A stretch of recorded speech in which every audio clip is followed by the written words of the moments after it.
Yo kegejolak kayu panu gerandakan kelopak kami to kowe tatang kami. Banget. Ya kan? Nah, terus Bung Kun ini punya roadmap pendidikan yang sesuai karakter bangsa. Salah satunya ada visi merah putih sebagai bagian dari roadmap tadi. Boleh. Partisipasi pemilih muda, partisipasi pemilih baru itu sangat tinggi. Oke. Ya, kan? Sekarang ini. Sekarang ini golput semakin sedikit. Kenapa? Karena pemilih muda ini diberikan momentum sekarang ini untuk tampil juga, untuk didengarkan juga, untuk ikut bersama-sama juga membangun. Ada panggungnya. Ada panggungnya. Itu yang saya lihat fenomena cawapres ya. Oke. Gibran. Oke. Ya, itu menarik suara simpatisan dari Oke. masyarakat kalangan milenial dan generasi Z. Akhirlah itu dari angin kayak dari solar yang sekarang bahan bakar minyak, nikel dan sebagainya udah harus ditinggalkan. Contoh, dan itu menunjukkan indikator bahwa kita sedang bangsa kita peradaban tidak hanya bangsa kita. Dunia sedang mengarah kepada spiritualitas lagi. Jadi sekarang yang lo lihat Bung, kita nih krisis pemimpin yang ada sekarang ini krisis keikhlasan dong. Bisa dibilang gitu gak sih? Hah? Bisa banget. Jadi gini Pak, bro ya, kalau kita lihat sekarang ini kita krisis orang-orang yang keikhlasan. Itu dalam bahasa otak kirinya orang-orang yang sifatnya negarawan. Oh ya. Jadi kalau dalam bahasa perspektif Muslim sedang ikhlas-ikhlasnya. Kelasnya. Di situ banyak produk yang dihasilkan dari keikhlasan. JUD 45 lah, pengangkatan Bung Karno lah di UPKI lah. Mas Gibran. Selamat Mas. Ya. Ini kalau pakai bahasa otak kanan, ini pasti ada misi, tanda petik. Iya. Nah, ini secara otak kiri nggak boleh juga. Makanya sekarang fase yang sedang spiritualitas lagi tinggi. Sekarang ini. Karena bangsa berketuhanan itu indikatornya sportif.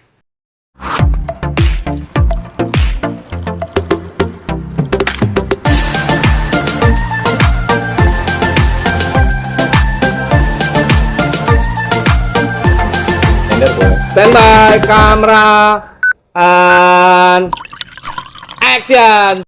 Jumpa lagi. Wah. Orkestra di rumah, selamat berjumpa lagi. Kali ini kita ada di suatu tempat keren banget, asik banget. Dengan narasumber yang keren banget juga, asik banget juga. Tolong dibantu suaranya agak kencang dikit karena agak outdoor tempatnya kan, agak outdoor dan keren juga sih, panas-panas meriwing gitu. Langsung aja, hari ini topiknya gua rasa ini daging buat orkestra di rumah. Daging. Kenapa? Kita bicara hari ini soal visi merah putih. Sedikit aja, visi merah putih itu buat kemarin dari tim orkes berpikir ini patut, layak dan harus disampaikan kepada khalayak ramai orkestra di rumah dan khalayak ramai. Kenapa? Karena menyangkut soal masa depan bangsa. Kok bisa? Nah, kan pertanyaannya gitu, kok bisa? Langsung aja.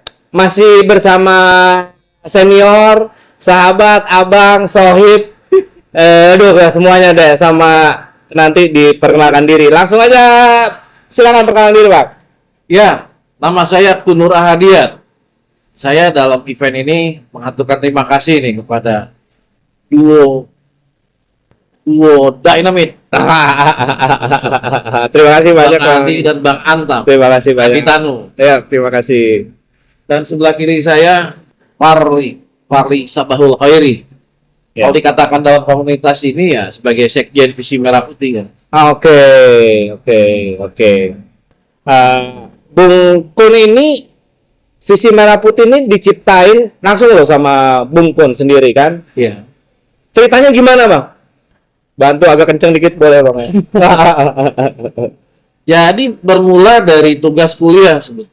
Oke. Tugas kuliah dari salah satu guru besar fakultas aku waktu kuliah dulu S1 ekonomi UI. Itu nugasin gini, yuk tolong cari tahu kenapa lulusan kita ini hanya tukang ngitungin uang orang-orang lulusan ITB. Bandung maksudnya. Oke. Lulusan Bandung sih. Terus aku bilang, oh, ke asosiasi ITB kan. Oke. Kalau lu bisa beresin ini, nggak usah kuliah 1 semester sama saya.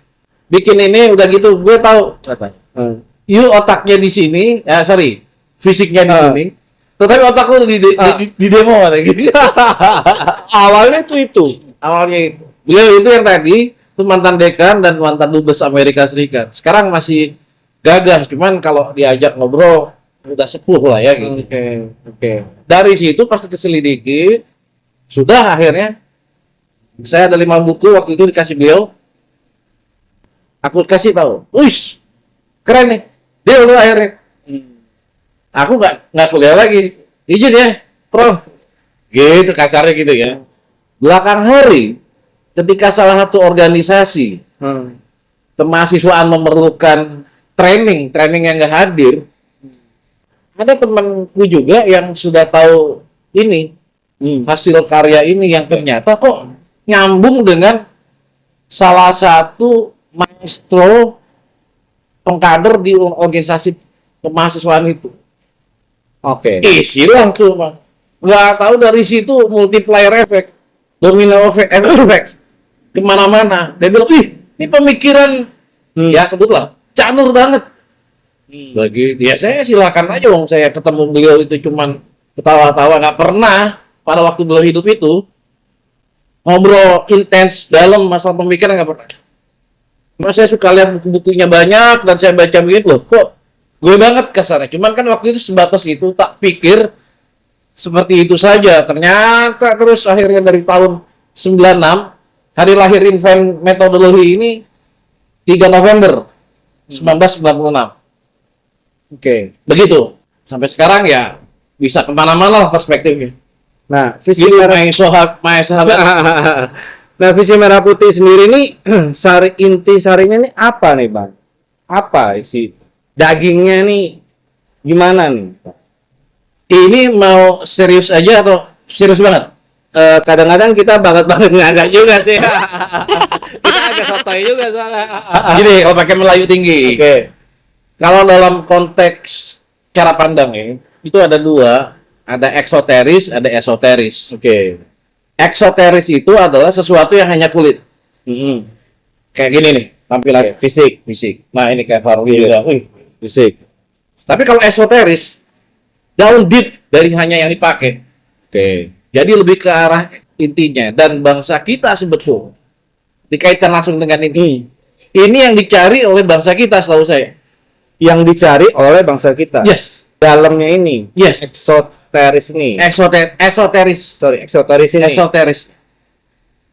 Kenapa? Karena memang ketika kita akan melakukan ngambil keputusan di keseharian, itu harus punya value. Value diri ini yang kalau istilah mungkin dalam perspektif psikologi, konsep diri ini yang penting. Jadi sejauh mana kita menilai diri kita untuk berada di semesta luas ini dengan lingkungan ini, plus dengan interaksi dengan baik manusia maupun flora maupun fauna. Value kita tuh apa di titik agak dalam sini. Makanya harus lebih ada pertanyaan-pertanyaan yang lebih agak empiris dan operasional deh. Intinya itu. Gue nggak tahu nih ya. Gue sih terus terang kepancing banget gitu ya. Pengennya masuk ke dalam gitu kan. Cuman sambil mikir kita nih gitu kan. Gimana caranya ini tersampaikan gitu kan. Karena buat pemirsa di rumah orkestra, di belakang ini kita ngobrol sebelum record. Gua tuh kerinduannya banget gitu loh, bahwa kok kayaknya ini penting banget sih gitu buat bangsa ini, supaya bangsa ini punya karakter. Itu sih kalau bahasa sederhanaku ya gitu. Tapi sebelum sampai ke situ, gua mau ke Sekjen dulu nih. Bung Sekjen. Ya. Bung Sekjen, gimana Bang? Udah ngikutin Pak Profesor Kun ini gitu kan? Efeknya sejauh mana sih visi merah putih buat Bung Sekjen yang Bung Sekjen lihat? Jujur. Apa adanya? Originalitas. Ya, visi merah putih itu sejauh yang saya pelajari ya. Karena waktu zaman kuliah saya datang ke beliau, namanya kita kuliah datang dari perantauan ke Jakarta, belum tahu apa-apa.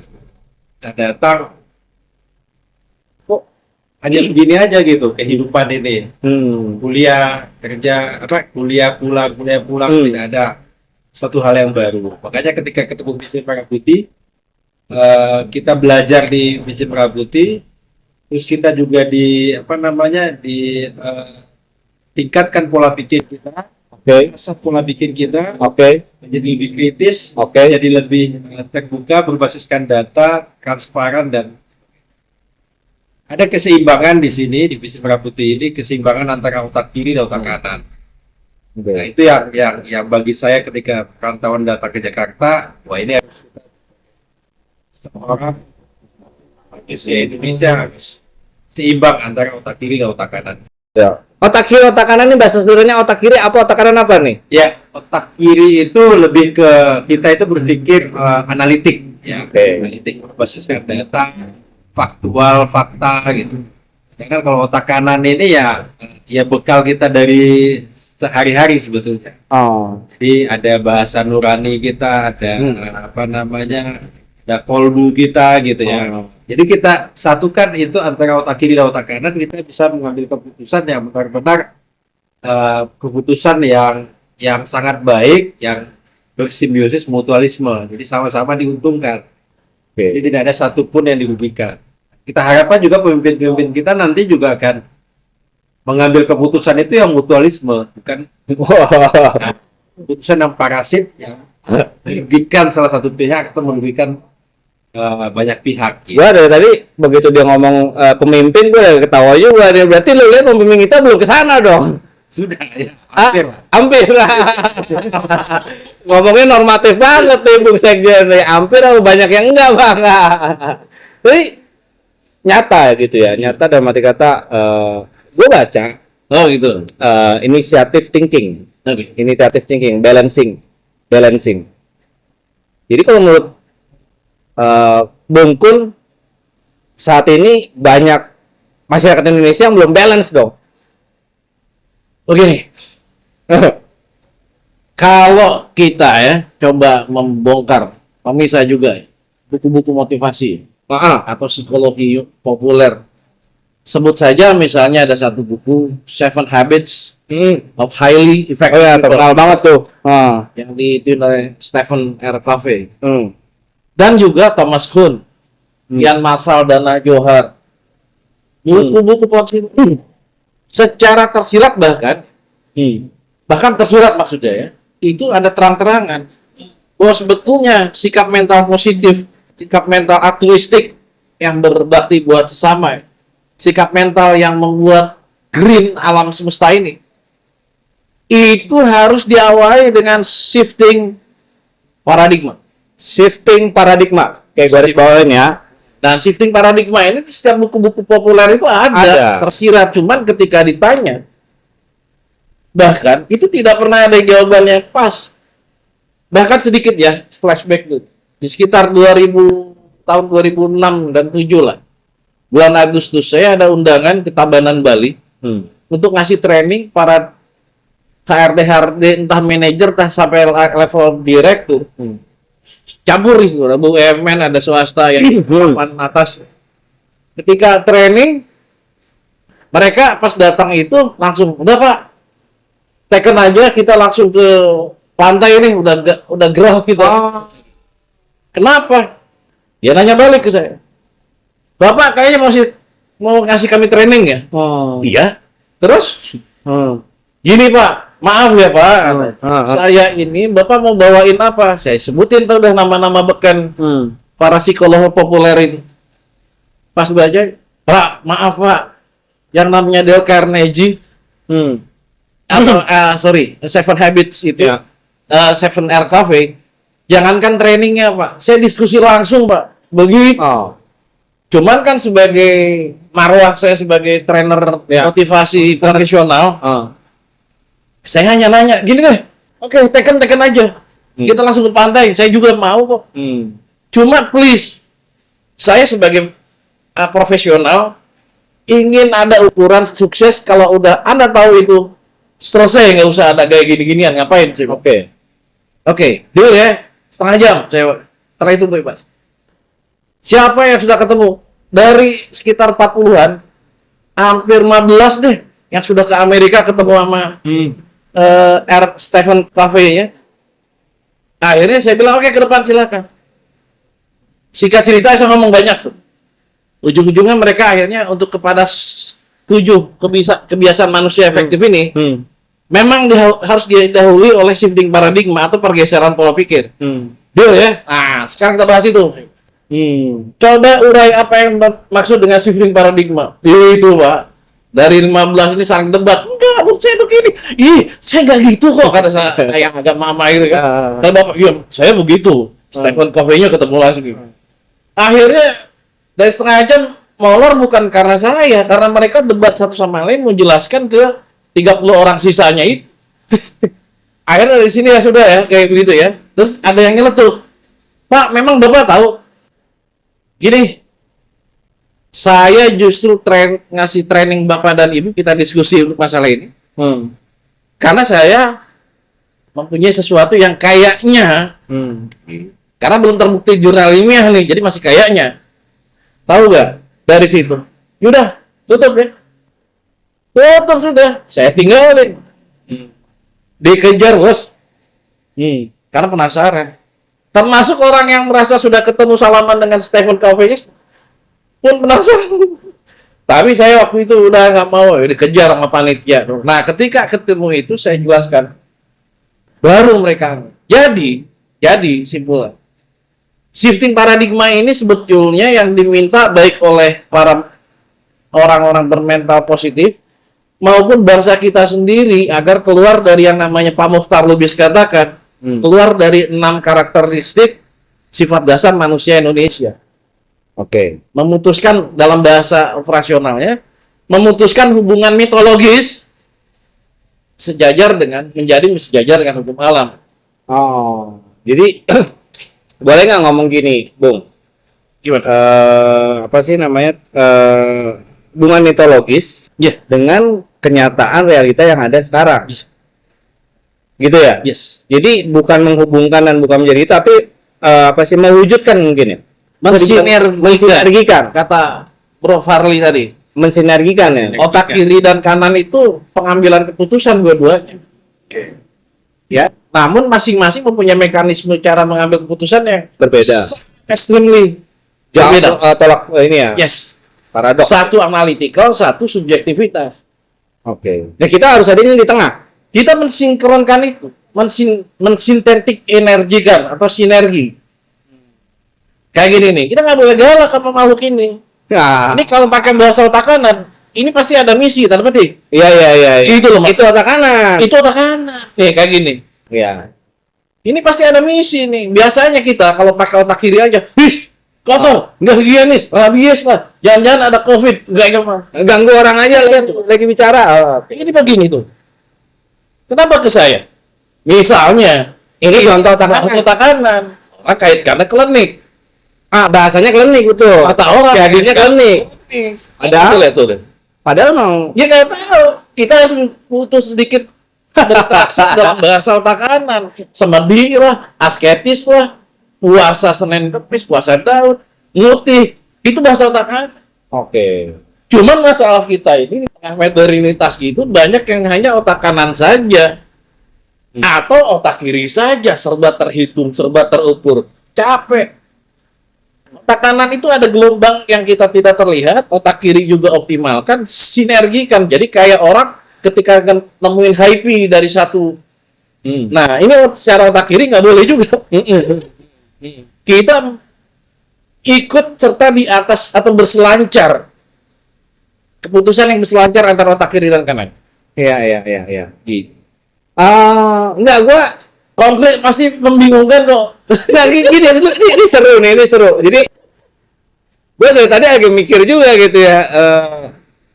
Berarti gini, kita hari ini bicara otak kiri, otak kanan dengan bahasa kalau otak kanan metafisik maupun klinik dan sebagainya gitu ya. Itu bahasa-bahasa lah ya yang kita ini tuh otak kiri. Hari ini langsung ada contoh kucing. Gue tadi di rumah mikir loh, buat di rumah gue mikir berarti ini gimana sih ceritanya nih gitu. Tapi oke. Gue nangkap. Kalau otak kiri, wih, tolong. Ini masa ada kucing? Oh, Iya, iya. apa sih?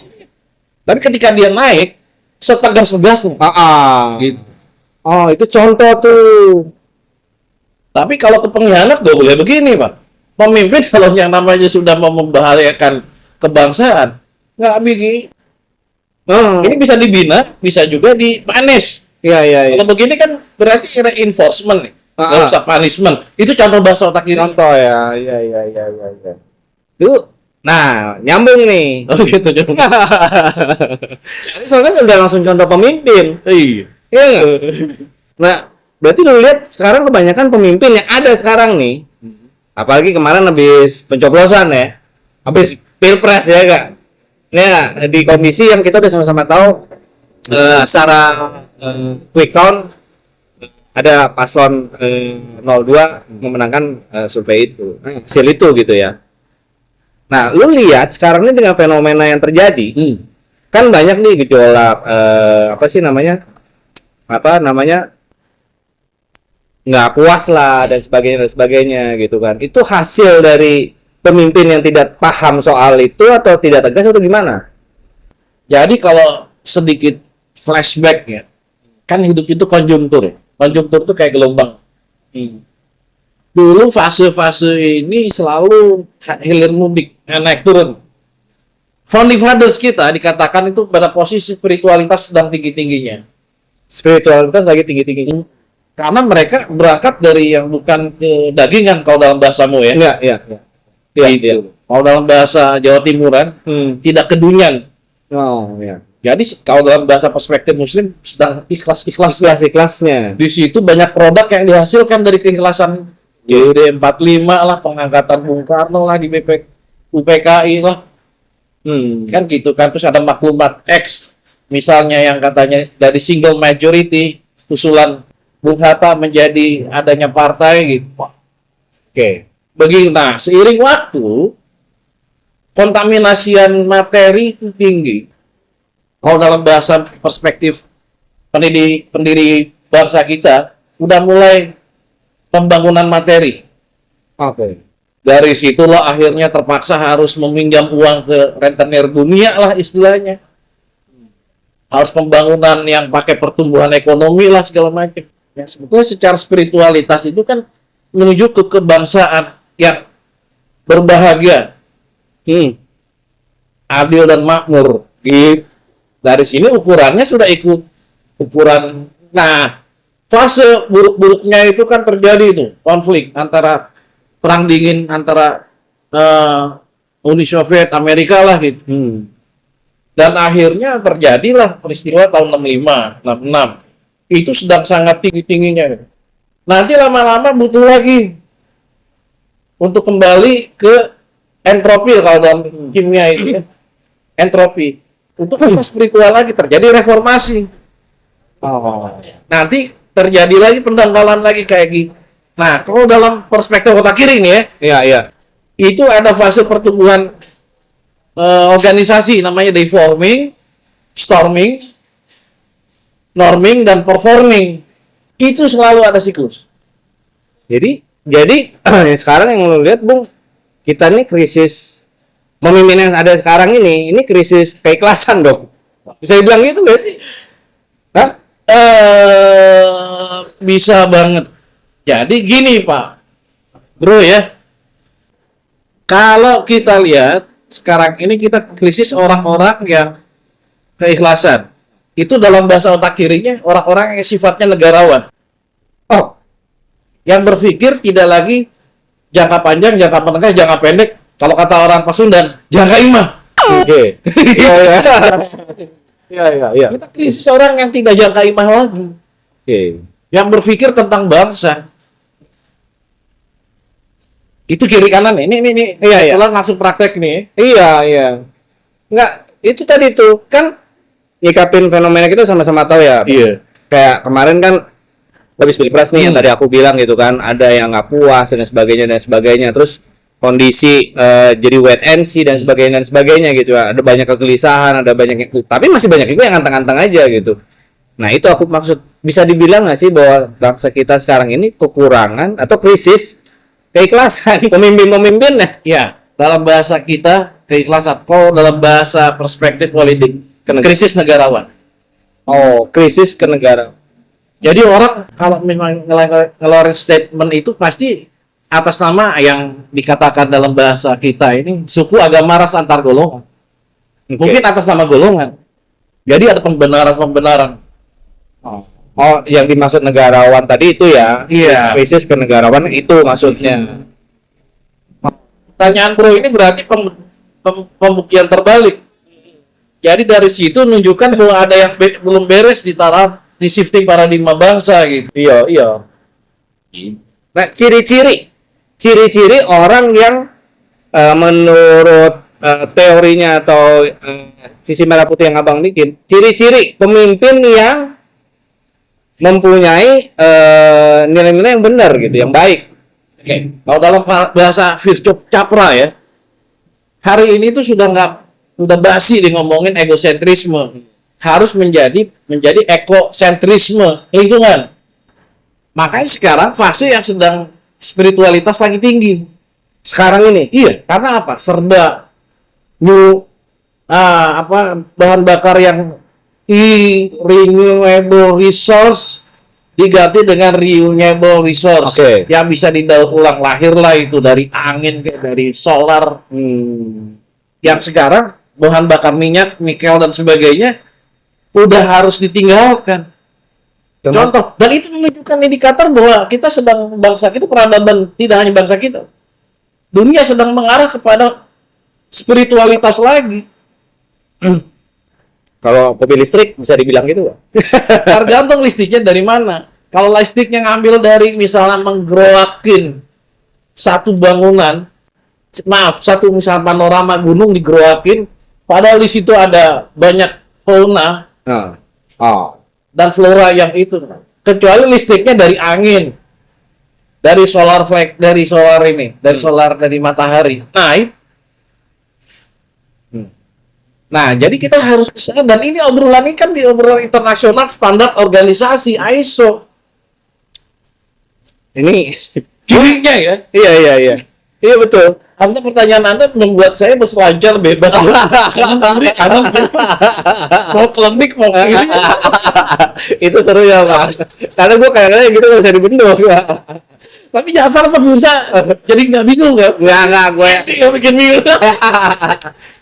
gue mau mengajak untuk jadi cerdas juga gitu. Jangan cuma mau disuapin, karena kalau bahasa gue kebanyakan kita nih banyak disuapin. Inilah hebatnya Orkes TV, Bro. Ini harusnya Bang Andi Lago dengan Bang Adi. Bertanya boleh nggak? Boleh. Monggo. Tadi kan ada paradigma pendekatannya lingkungan loh. Tadi ya kan Iya. energi terbarukan. Yes. Gibran contohnya. Iya. Oke. Pak Profesor. Oke. Gibran pada debat Pilpres kemarin pendekatannya dah green. Green, ya. Inflasi. Green investment. Ya. Apakah itu bagian dari paradigma baru yang dunia akhir-akhir ini Yang menuju ke situ. sudah meninggalkan energi lama gitu? Contohnya terbarukan. Jadi gini, Katanya pendekatan lingkungan. Gimana Pak Profesor? green Paradigma inflasi. itu. Nah, pakai otak kiri ya. Inflasi itu adalah kenaikan barang dan jasa. Yes. Ini inflasi definisinya. Oke. Variabelnya bisa karena supply-nya kurang atau Demand. atau demand-nya kelewat tinggi. Nah. Terserah. Dua variabel itu. Ini otak kiri nih. Ya kan? Nah, dikaitkan inflasi green tadi. Jadi di Prancis itu adalah permintaan akan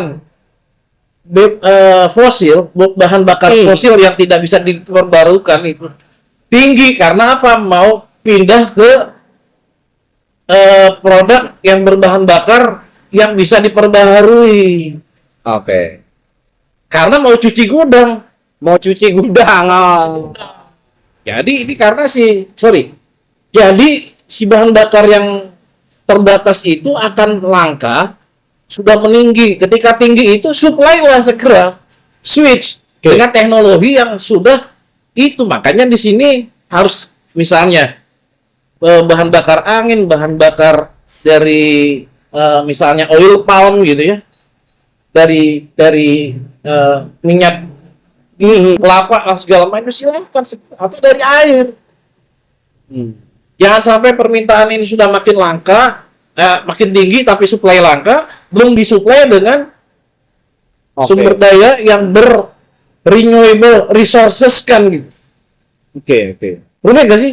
Enggak ya? Enggak sih. Perasaan saya gitu. Nah, itu langsung ke Bung Sekjen tuh. Bung Sekjen. Ya. Gua kan ngeliat fisik juga nih. Ceritanya kan muda nih, ya, mewakili anak muda juga gitu kan. Lu ngeliat yang tadi barusan nih fase spiritual ya? Ada fase spiritual. Terus udah gitu nyambung pertanyaannya kawan kita di belakang ya kan? Bro Adi Baba gitu kan. Nah, kaitan antara Gibran. Ini gue lompat nih. Ya enggak? Gibran bisa, menurut pandangan lu, Bung Sekjen, bisa nggak dibilang Gibran itu termasuk fase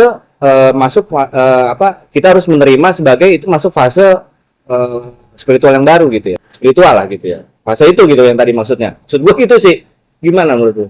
Ya, fenomena anak muda sekarang ini ya, karena saya ini kan juga basicnya statistik ini. Oke. Ya. Pemilih kita itu 60% ini anak muda, generasi milenial dan Z. Ya. Cuman generasi milenial dan Z ini periode 2019 itu menurut data itu mereka itu apatis terhadap politik.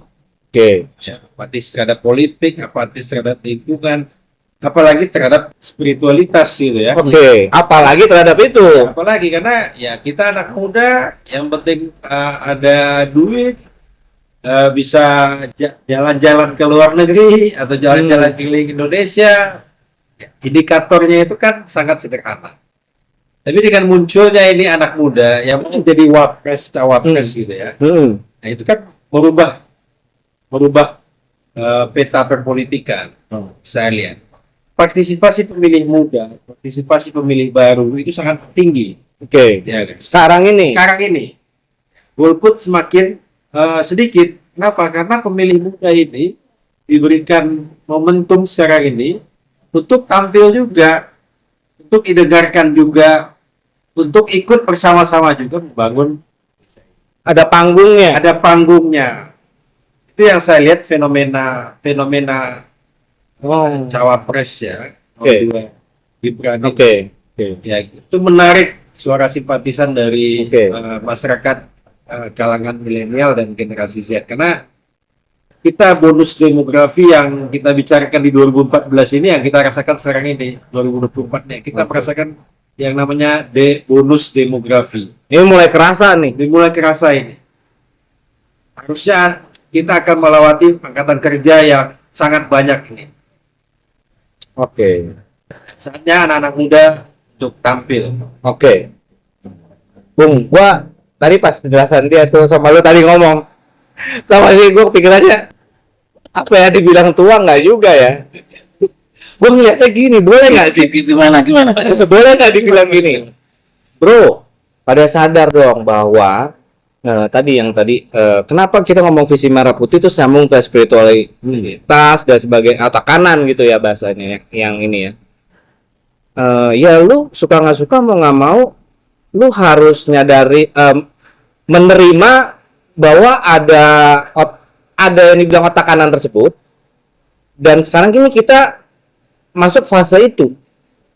Iya. Bener gak? Jadi gini, otak kanan itu. Jadi fasenya bukan karena fase otak kanan, tapi kerinduan.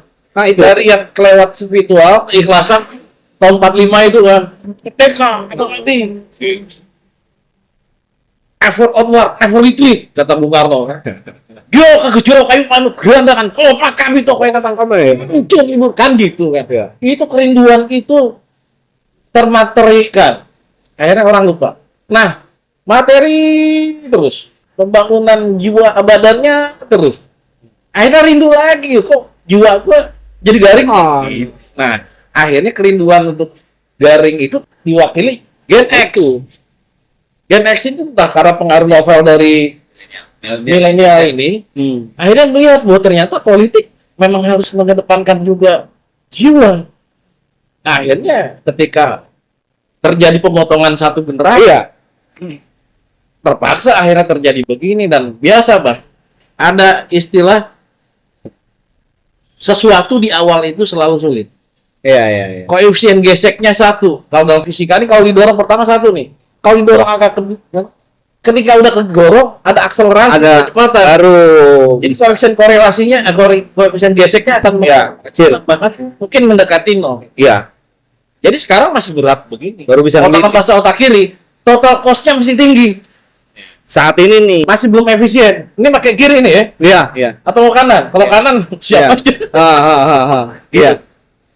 Boleh nggak dibilang berarti ini sekarang kita masuk pada fase revolusi itu dong, revolusi spiritualisme. Mau. Iya dong, dengan fenomena kalau di Indo ya, di Indonesia fenomena anak muda ini masuk ke fase itu dong. Sebetulnya Presiden Jokowi ya kampanye 2014 itu sudah membuat namanya revolusi mental. Cuman revolusi mental ini belum ada metodologinya. Oke. Maksudnya secara nama itu bagus sekali. Jadi membangun SDM. Iya. Bangun SDM kita ini supaya SDM kita ini unggul. Cuman revolusi mental ini, makanya dengan adanya visi merah putih ini yang kita tawarkan ini, inilah penjabaran dari revolusi mental ini. Inilah tangga untuk menuju ke revolusi mental. Nah, iya ini aku mau ngomongin ini sebenarnya pas di sini nih, visi merah putih. Ini ada sebuah buku yang dibuat oleh Bung Kun, Nasionalisme Religius. Ini bukunya buat orkestra di rumah. Ini sarinya atau ini lah yang disebut ada visi merah putih tersebut ya. Saya bilang ini ya. Oke, Jadi visi merah putih itu melahirkan orang-orang yang nasionalis, nasionalis religius. Dan itu memang karakter bangsa kita itu. seharusnya. Seharusnya. Dulunya begitu. Dulunya begitu. Apalagi kalau pakai Profesor Aryo Santos. Jadi 11.000 tahun sebelum Masehi ini. Itu bangsa kita ini adalah awal dari peradaban dunia yang sangat religius. Atlantis, the lost of continent. Berarti lu mau bilang gini bisa nggak? Kita bisa bilang gini nggak? Berarti karakter bangsa kita yang sejati itu ya ini nasionalisme religius. Yes. Ya. Saya aku yakin yes. Tahun berapa bang nih buku bang? Itu kan metodologinya lahir 3 November 1996. Oke. Saya uji cobakan dengan berbagai macam kegiatan lah gitu ya. Baik secara reformasi sebagainya lah, itu di event lain lah ya, obrolan. Ini tahun 2001. Ada orang datang ke rumah, waktu itu visi merah putih diberikan tempat untuk beraktivitas di bilangan Taman Parahyangan Bogor, Cimahpar. Oke. Sekarang bisa juga, tapi sudah tidak lagi home base. Dari situ, waktu itu ya, ada yang meminta untuk bikin katanya satu komunitas. Jelasin ke saya jelasin. Gak tahu, ada salah satu partai politik menjadikan platformnya. Oke. Tapi apakah urut kacang itu menyatakan ada hubungan Ada kuat hubungannya atau enggak? Itu cerita lain. Tetapi secara kronologis ini baru ada banyak dikenal lewat partai yang memplatformkan ini.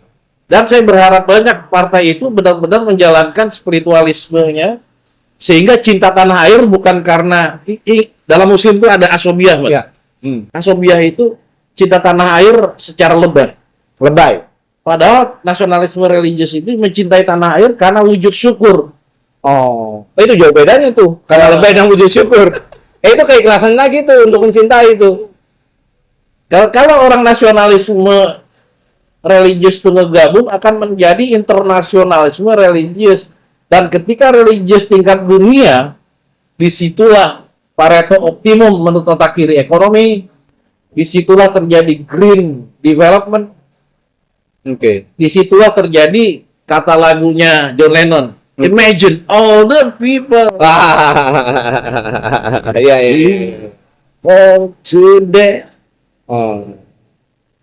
Bang, ini yang tadi lu sebutin nih, visi merah putih dalam buku ini, itu bisa jadi roadmap pendidikan yang harusnya terjadi nggak sih Bang? Salah satu ya? Pengalaman saya sebagai pendidik bisa. Bisa. Saya mempraktekkan kepada para mahasiswa saya yang pada waktu ngeliat jurnal itu ada, wih kayak apa, mau menakutkan, pas saya jelasin, oh kok ternyata gampang ya. Dari konsepsi turunkan ke indikator, terus entah mau pakai SPSS atau mau pakai SEM atau mau pakai Atlas, kalau dia kualitatif kan jadi. Iya. Lu tau gak sih kenapa gua tadi sekalian ngomong sama Bung Farli? Oh iya. Secara handal ya. Karena bentuk nyatanya ada di Bung Farli. Oh, Hasilnya. Oh iya dong. Iya kan. Iya dong. Akhirnya gua nanya ini tek, langsung situ nanya tek, karena dia buahnya kan di sini. mau nanya gua boleh? Iya gak? Ini buat orkestra di rumah, Bung Kun ini dia punya roadmap pendidikan yang seharusnya bangsa kita menjadi nasionalisme religius. Yes. Kembali ke karakter bangsa. Kalau gua nggak salah, tadi gua sempat nanya dan itu gua underline sebenarnya. Bang, karakter bangsa kita sebenarnya gimana sih, Bang? Ya kan, tadi orang bilang Atlantis dan sebagainya. Boleh nggak gua note ya karakter bangsa yang benar itu yang Indonesia ya? Nasionalisme religius. Nah, sekarang ini kenapa aku tadi nanya, Bang, kita krisis pemimpin yang ini kekerasan? Iya, karena buahnya nggak ada. Buahnya ya itu. Karena berarti ada yang salah di roadmap pendidikan. Bener nggak? Aku boleh ngomong gitu nggak sih? Banget. Ya kan? Nah, terus Bung Kun ini punya roadmap pendidikan yang sesuai karakter bangsa. Salah satunya ada visi merah putih sebagai bagian dari roadmap tadi. Boleh nggak, Bang? Boleh. Sudah gitu kita selesai. Oh, baik. Jadi begini, ada mensitir kearifan lokal. Prabu Siliwangi mengatakan di akhir zaman itu manusia itu banyak ya, tapi seperti monyet ngagu gulung kelapa. Monyet dengan habitat kelapa itu kan udah sama baut tuh. Tapi ada cerita nggak monyet bisa makan atau minum air kelapa? Nah, nggak ada. Sama dengan kita dengan Pancasila sekarang, pendidikan dengan dunia ilmiah. Maaf, agama dengan kitab suci.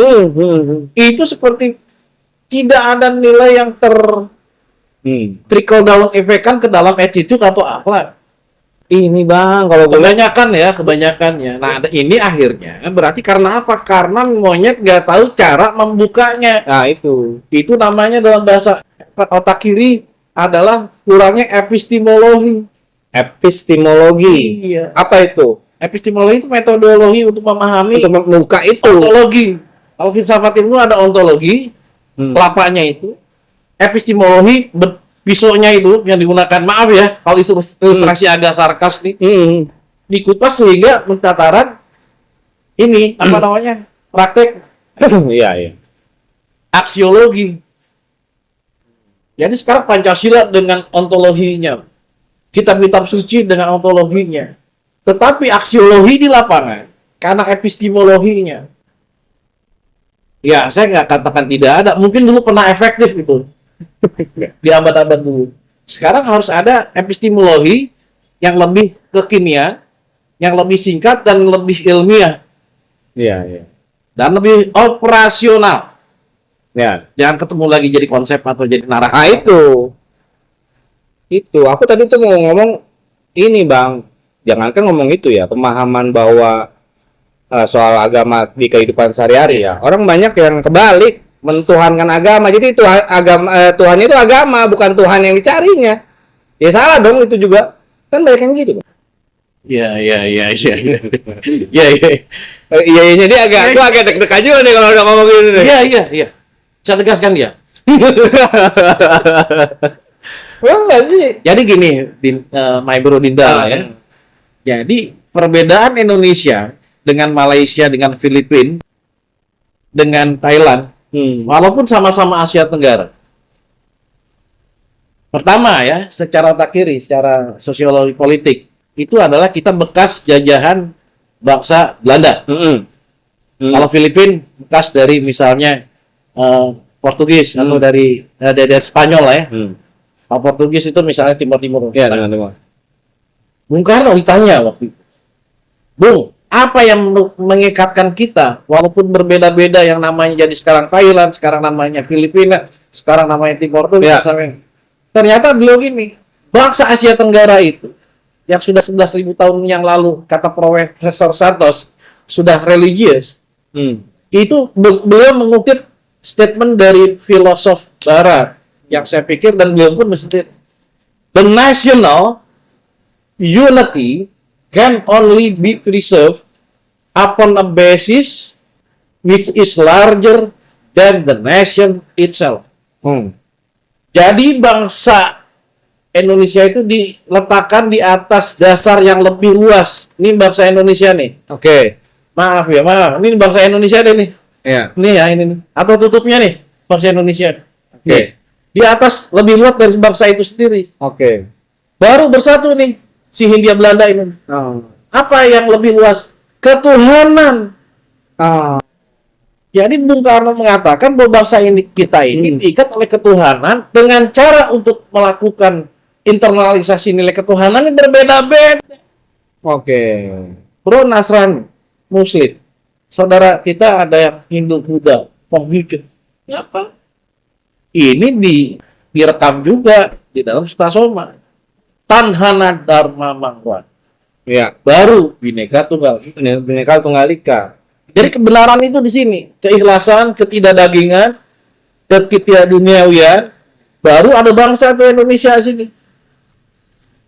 Jadi Bhinneka Tunggal Ika silakan. Masalahnya kalau nggak paham ketuhanan yang ini, yang ada akhirnya, jangan-jangan lu sama gue beda. Ya itu. Gitu. Kalau bahasa itunya sekarang aku bilang tadi, Bang. Jadi banyak orang yang mentuhankan agama bukan cari Tuhanan gitu kan. Gitu menurutku gitu. Jadi ya busetnya jauh banget, dan ini harus mulai mulai diluruskan gitu loh ininya. Ya, kangennya gue begitu ngeliatnya gitu loh. Makanya pas ngomongin Pancasila kan ternyata kita udah muter jauh-jauh ngomongin tadi ya. Kanan, otak kiri, termasuk tadi tuh sejarah, nasionalisme religius dan sebagainya.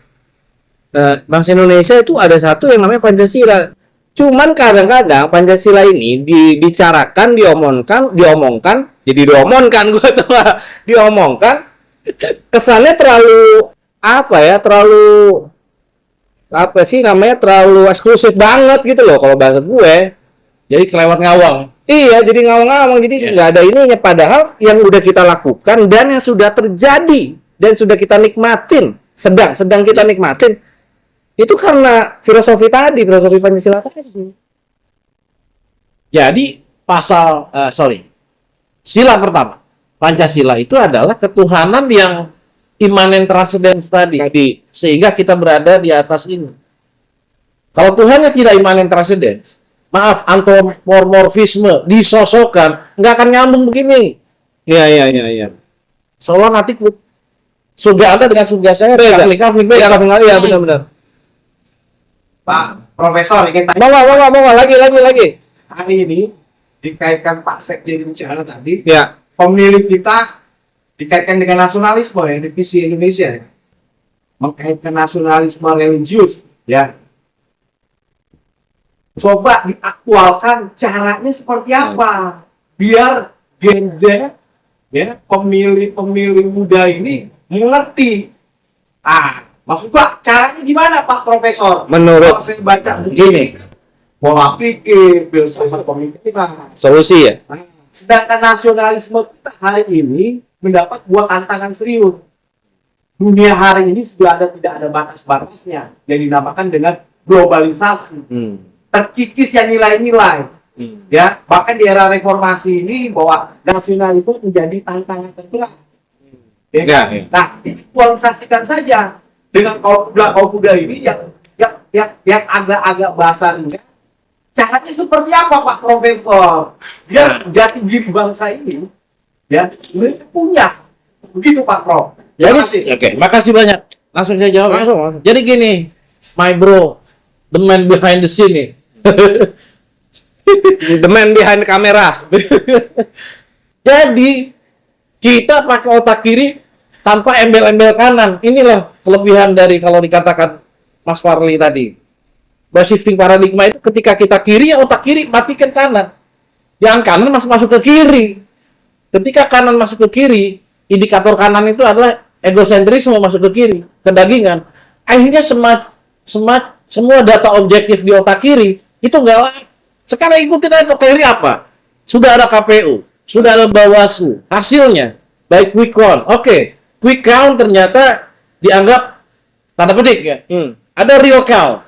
Ketika real count apapun hasilnya terima. Karena bangsa berketuhanan itu indikatornya sportif. Oh. Nggak apa-apa saya agak Boleh, harus. jadi minum ya. Nggak, gua izin Bang ya, izin. Gua coba gini loh.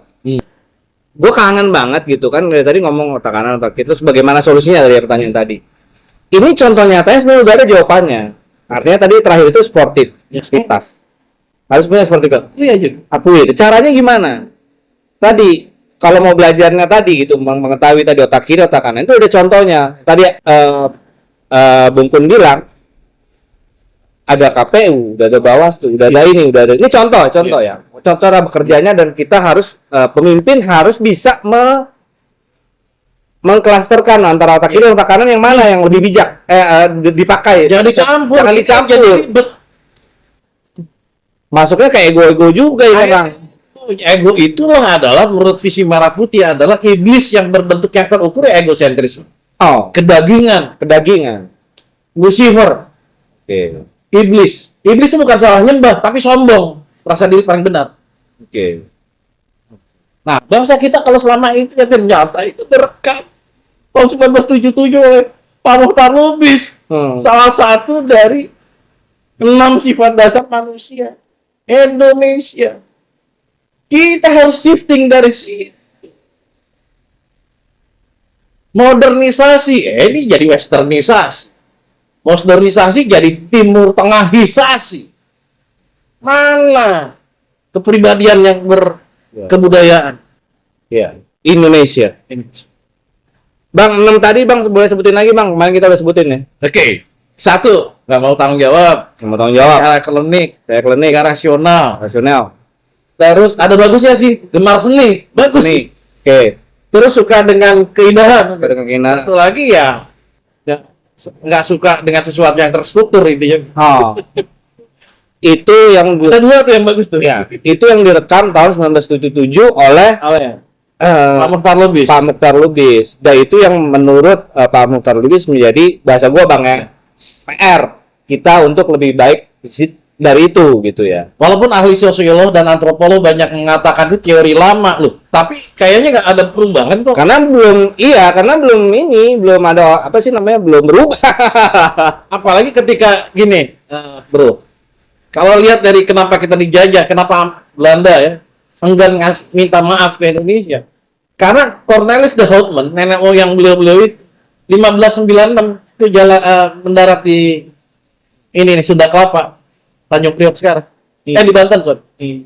Itu pas datang, memang bangsa kita sudah egosentris satu sama lain. Tinggal dikritik, jadi saya tidak menjajah. Bangsa Anda aja memang kayak gitu. Dan Ciloknya 1596 ketemu 1970-an. 4 abad gak berubah. Dan sampai sekarang. Iya. Indikatornya masih begitu. Dan indikator spiritual itu ya, 1.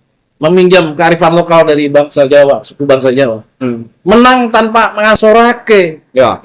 Menang tanpa bikin Merendahkan. Ketika kita sudah menang, ke paslon yang menang itu udah benar kata himbauan Pak Prabowo. Jangan langsung, gue menang loh. Emang enak, rasain kan. Jangan visi itu gak spiritual. Ya. Terus sugih tanpa bondo ya. Kayak bukan karena apa yang kita pakai, tapi karena karakter seorang Anton lah. Ya. Bukan karena topinya, bukan karena kacamata, bukan karena senyumnya. Ya. Terakhir ngeluru tanpa bolo, nyerang tanpa bawa tentara, menyerang pakai prestasi gitu loh. Ya. Itulah indikatornya. Tap kali. Jadi tambah kangen ini bicara ini gitu kan. Bro Sekjen. Bung Sekjen. Gua. Udah ini. Iya. Bro Sekjen, Bung Sekjen. Lu ngeliat ada optimisme nggak sih bahwa pemuda ke depan, kaum milenial, kaum Gen Z ke depan, seberapa optimisme lu lihat bahwa kita bisa untuk berubah karakter menjadi lebih baik? Bedanya kaum milenial dan Gen Z itu dengan generasi yang lain. Generasi yang lain itu nggak ada sentuhan teknologi. Oke. Sedangkan kita yang lahir di 90-an sampai 2000-an sampai Kita ya. Kamu itu sangat dekat dengan yang namanya teknologi. Sentuhan teknologi ini yang saya sampaikan tadi, optimisme kita bisa menjadi negara maju karena kita kaum milenial dan Gen Z ini sudah terbiasa dengan teknologi informasi, update, ya kan, dan tidak apa namanya, tidak gampang kena hoax gitu ya. Nah, itulah yang membuat bangsa kita menjadi berkarakter kembali. Dan optimisme kita ada di situ. Ada ya? Ada ya? Ada. Masih ada? Masih ada. Oke. Masih ada celah, peluang, pintu untuk kita menjadi generasi Gen Z milenial ini untuk menjadi seperti visi merah putih cita-cita bangsa Indonesia yang luhur itu ya. Punya karakter. Punya karakter. Dan itu gua dari tadi tau gak sih ngomongin ini bener di revolusi, diawali oleh revolusi spiritual itu ya, bahasanya ya kurang lebih sama pemilihan Gibran ini. Mas Gibran ini. Mas Gibran. Selamat Mas. Ya, karena yang minta Mas Gibran jadi wapres itu kan tidak hanya satu, Mas. Yes. Ini sportif lagi. Harus sportif dong. Harus sportif. Oke, Bung, dikit nih sebelum kita udahan ya tadi, gue udah di jam juga tadi sama yang di main behind the camera. Buat buku ini National Religious ini bisa kalau ada yang mau minta atau mau beli bisa kemana ya? Bisa nanti ke saya bisa. Ada nomor yang bisa, oke, bisa dihubungin di nomornya orkes ada, nanti kita hubungin ke Mas Farli. Boleh. Ya, bukunya nih keren nih. Oke, next edisi. Ini bicara seri 1 nih. Oh, seri 1 nih. Yoi, next edisi langsung deh roadmap pendidikannya biar cepat bisa diterapkan. Ya. Bung, boleh? Bisa roadmap pendidikan, kebudayaan, Kayak itu. roadmap politik, Ya. roadmap teknologi bisa. Itu. Semua dari Ya, visi merah. dari pikiran ke kata ke perbuatan kepada tingkah laku. Tingkah laku akan menjadi kebiasaan jadi karakter. Kan urutan Ya. kacangnya begitu. Betul. Oke, asli ya roadmap pendidikan ya next edisi ya. Ya, thank you. Sebelum udahan seperti biasa Orkes Kita TV. satu dulu. Oh, Boleh nggak? Boleh. Kenapa merah putih? Merah itu otak kiri, di mana kebenarannya itu harus melalui metode ilmiah. Oke. Identifikasi masalah banyak, tapi harus diidentifikasi karena nggak setiap masalah harus diselesaikan dalam waktu yang sama. Jadi identifikasi masalah. Kedua, pengumpulan data. Ketiga, hipotesa. Oke. Nah, hipotesa ini nggak boleh ambil keputusan di hipotesa, harus diuji, harus ditabayun, harus diverifikasi, jangan kemakan hoax. Oke. Baru keputusan. Jadi ketika percaya hoax berarti otak kirinya pun bangsa kita lagi nggak beres. Oke. Karena dia hilang fase pengujian. Ya. Ada salah satu yang hilang tuh kelompat. Cara mencari kebenaran melalui penelitian, research, dan melakukan tabayunisasi kalau dalam bahasa muslim atau pakai penelitian. Ya. Itu butuh keringat, darah, bahkan air mata. Itulah merah, kan darah merah. Kalau kebenaran kanan sifatnya subjektif. Putih nih. Nggak nginjek tanah pun bisa ngerasa benar, itu deduksi. Jadi kebenaran putih yang tidak terkontaminasi oleh tanah. Oh. Jadi kita harus mensiderkan merah dan putih yang dirajut oleh Bu Fatmawati pas malam 17 Agustus 1945. Kita harus merajut lagi merah putih, tapi bukan lagi secara eksoteris, tapi secara esoteris. Dibutuh Fatmawati baru Oke. yang bisa merajut menjadi sinergi otak kiri kan. Jadilah Merah putih. Merah putih. Jadi Ini harus berkibar. oke, mantap. Dan pasti berkibar kalau metodologinya ada. Nah, itu dia itu. Optimis ya. Indonesia tahun 2045 bonus demografinya benar-benar menjadi aset, bukan liabilities. atau beban seperti Malthusian. Tapi karena di shifting merah putih sehingga orang kita banyak tapi negarawan. Kalau banyak hanya kepentingan suku agama ras dan antar golongan saja, waduh, kasihan Ibu Pertiwi menangis terus. Ya, ya. Ya, ya. Ya itu dia. Tadi kalau sebelum mudahan satu kan, gue juga satu. Menuju Indonesia Emas 2045, inilah prosesnya. Dan mudah-mudahan kita sudah mengawali ini untuk menjadi membuka paradigma-paradigma yang seharusnya menjadi paradigma bangsa Indonesia. Gitu ya. Bung, di Orkes TV, Bung, sebelum mudahan, Bung, mencoba memberikan Pancasila, Bung, dengan penyebutan Pancasila, sila Pancasila. Oke ya. Mulai dari gue deh. Sila 1. Ketuhanan yang Maha Esa. 2, Bung. Kemanusiaan yang adil dan beradab. 3. Persatuan Indonesia. 4. Kerakyatan yang dipimpin oleh hikmat kebijaksanaan dalam permusyawaratan perwakilan. 5. Keadilan sosial bagi seluruh rakyat Indonesia. Terima kasih. Salam. Assalamualaikum. Thank you, Bung. Thank you. Terima kasih. Oke. Oke, Kak.